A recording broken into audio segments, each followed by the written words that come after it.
Mélanie Gomez. La santé et le bien-être, c'est sur Europe 1 et nous sommes toujours avec vous depuis 15h. Toujours à mes côtés, le docteur Jimmy Mohamed.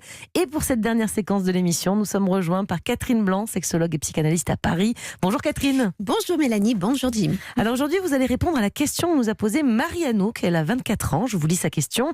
Je suis en couple depuis 3 ans. Tout se passe bien. Je viens d'apprendre que mon copain était muté à 800 km de chez moi. Pour l'instant, je ne peux pas le suivre professionnellement, donc on va devoir rester séparés au moins 2 ans. Vous pensez que l'on va tenir? Comment faire pour que cela tienne? Alors Catherine, le grand sujet de vous présenter de l'amour à distance. Moi j'avais essayé 1 an, mais ça n'a pas marché personnellement.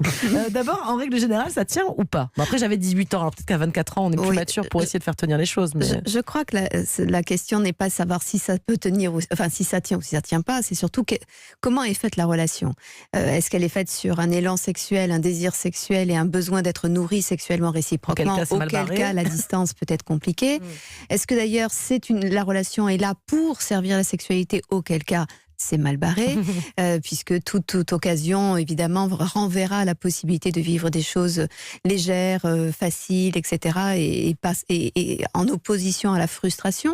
Ou alors, au contraire, c'est un sentiment amoureux qui va avoir besoin de prouver combien il est fort et qui va se nourrir de la distance en se disant que justement, c'est la preuve de mon amour, c'est la projection de on se retrouve à telle date, ou on se voit à telle date, j'ai organisé telle chose, ce qui peut être extrêmement érotique finalement. Justement, on connaît tous des couples chez qui ça a malgré tout fonctionné, mais on peut dire quand même que c'est toujours une épreuve quand même. Dans n'importe quel couple, qui soit solide, qui soit basé sur le sexe ou sur autre chose, c'est toujours une épreuve.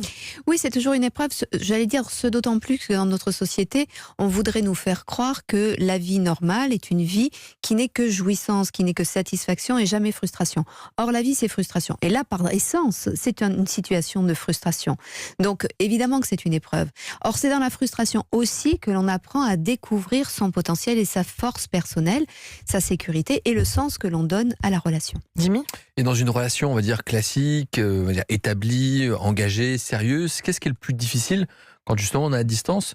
Est-ce que c'est les rapports sexuels tout simplement, ou c'est finalement la présence du quotidien, même si on a des outils finalement pour s'appeler, se voir par vidéo et tout ça, ou c'est finalement le contact physique et même sexuel, disons-le, qui peut être le plus difficile à passer? Alors, il y a évidemment la sexualité qui est un vrai enjeu, mais il y a aussi la confiance.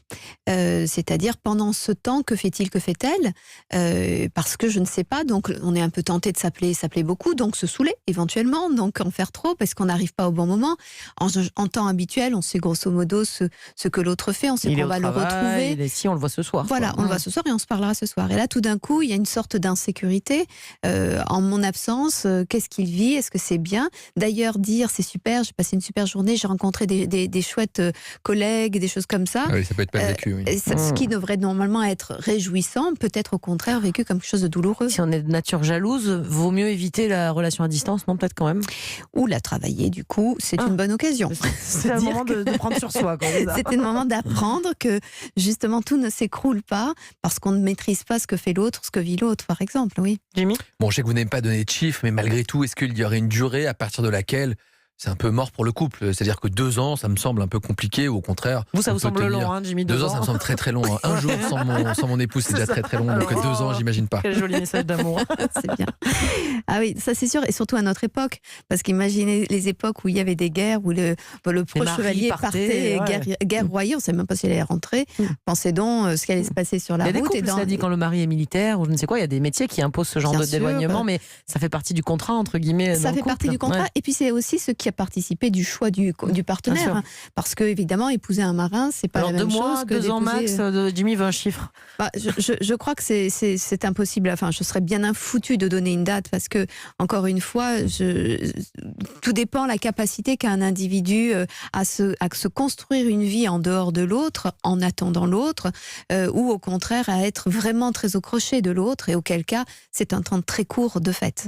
Et évidemment, savoir se construire une vie, c'est aussi une vie dans laquelle on pourra, enfin, qui nourrira la relation et pas pour s'exclure ou s'éloigner de l'autre aussi. Hein. Tout dépend ce qu'on veut en faire. Là, Marianne dit qu'ils vont avoir 800 km qui vont les séparer. 800 km, c'est beaucoup et à la fois, ça permet d'organiser des petits week-ends pour se retrouver. Donc, c'est important de maintenir comme ça des objectifs. On se revoit dans un mois, dans 2 mois pour que ça tienne. Oui, on se redonne rendez-vous et je t'ai préparé quelque chose. Je veux te faire découvrir un resto que j'ai découvert ou tiens, je viens de te retrouver.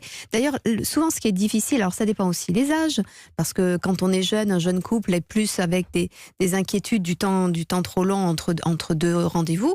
Et puis, quand on est plus âgé, c'est aussi, on s'habitue et on a peur que l'autre vienne nous envahir ensuite. Donc, c'est compliqué. Compliqué.